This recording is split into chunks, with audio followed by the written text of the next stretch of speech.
ninguém é só uma ilha. Para crescer, aprender, construir conhecimento, para se construir, o ser humano precisa dos outros. Interagir, trocar, partilhar, navegar. Para isso, embarcamos na linguagem, a grande ferramenta social de contato.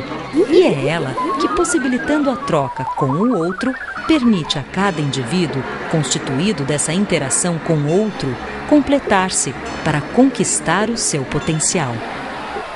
Esse é o pensamento de Lev Vygotsky, o psicólogo e professor judeu-russo que fundou a chamada psicologia histórico-cultural, também conhecida como psicologia interativista sociocultural ou psicologia socio-interacionista, ou ainda teoria histórico-social.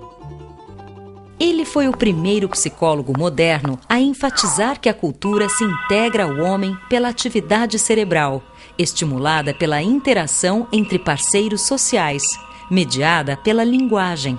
A linguagem, a ferramenta que torna o animal homem, verdadeiramente humano.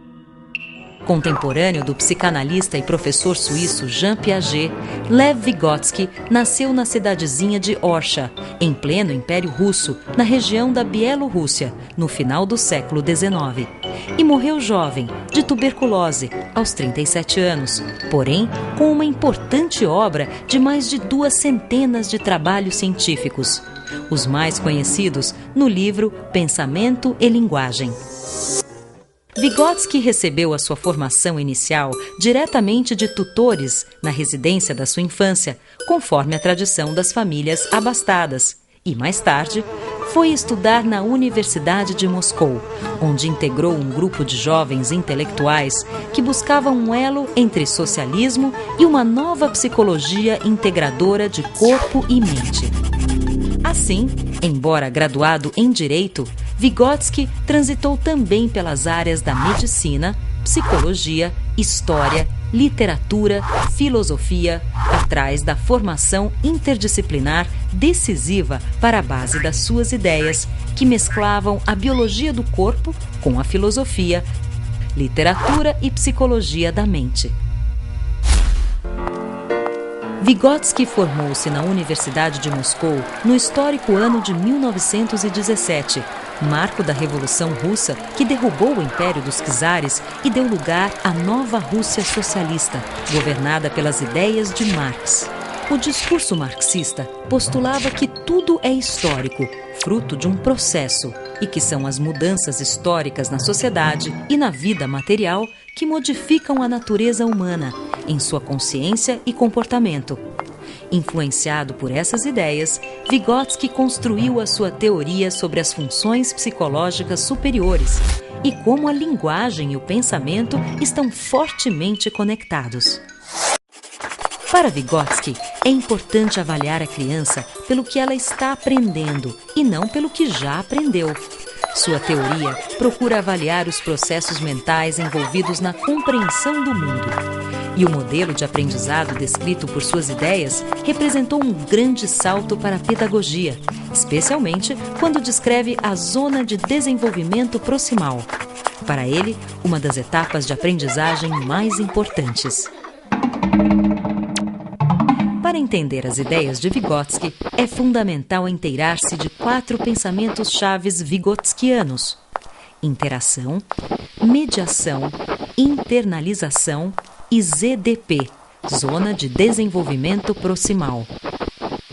Vygotsky descobriu que para melhorar o nível da aprendizagem, mais do que o indivíduo agir sobre o meio, precisava interagir. Para ele, todo sujeito adquire seus conhecimentos a partir de relações interpessoais, de troca com o meio. Por isso, é chamado de interativo. Vygotsky afirma que aquilo que parece individual na pessoa é, na verdade, resultado da construção da sua relação com o outro. Um outro coletivo que veicula a cultura. As características e atitudes individuais estão profundamente impregnadas das trocas com o coletivo. E justamente é ali, no palco da cultura, dos seus valores, da negociação de sentidos tramada pelos grupos sociais, que se constrói e se internaliza o conhecimento. Como? Através da língua, da linguagem, dos símbolos escolhidos como metáforas ou outras figuras que se constituem em valiosa moeda de troca. Isto é, a interação é feita através da linguagem, que realiza uma espécie de mediação do indivíduo com a cultura.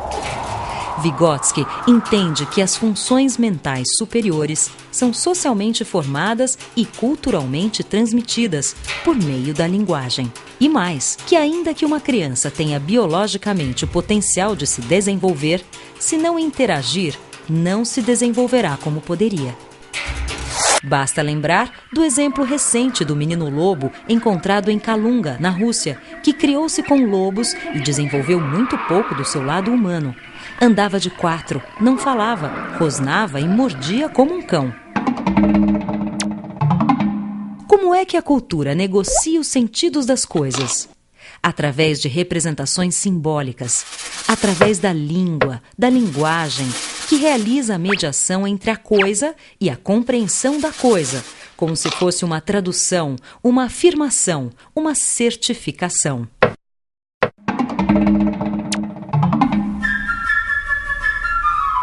Se pegarmos, por exemplo, uma cadeira, e há um consenso entre nós de que vamos chamá-la de cadeira, e que se diz cadeira, e que serve para sentar, a criança entende. Esta informação vai parar lá no seu cérebro, onde fica armazenada junto com o atributo sentar. Passamos assim para a terceira ideia-chave de Vygotsky, a internalização, que é o momento em que o aprendizado se completa, quando a criança, ao refletir sobre o nome e o significado de cadeira, ao internalizá-los, consegue abstrair o conceito de cadeira e torná-lo universal. E então, cadeira não cabe mais só na palavra cadeira, porque a própria criança descobre os muitos sentidos da palavra, que adquire, assim, novos tons afetivos, emocionais, de memória, de sentimento ou simplesmente de informação. Tudo via a mediação da linguagem, na troca com os outros, interação, e consigo mesma, internalização. A criança apreende conhecimentos, papéis sociais e valores.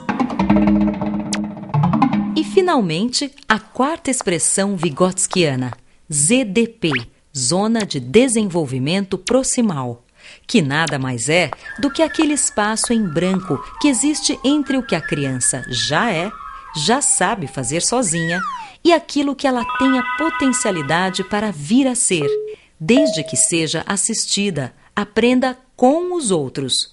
Proximal vem de próximo, perto, íntimo, e é onde entra o professor, o adulto ou um colega mais experiente da roda da criança, que, como parceiros de estrada, detectam o seu potencial e a estimulam a se superar e a se apropriar do que, em tese, ela é naturalmente capaz. E assim fica claro o papel do professor. Para Vygotsky, o professor é um mediador entre a criança e o mundo, um parceiro de estrada mais experiente, um descobridor da ZDP do aluno, que o ajuda a interagir com os outros e consigo mesmo, e assim atingir o que lhe é de direito, não o melhor além do outro, mas o melhor de si mesmo, isto é, o seu potencial.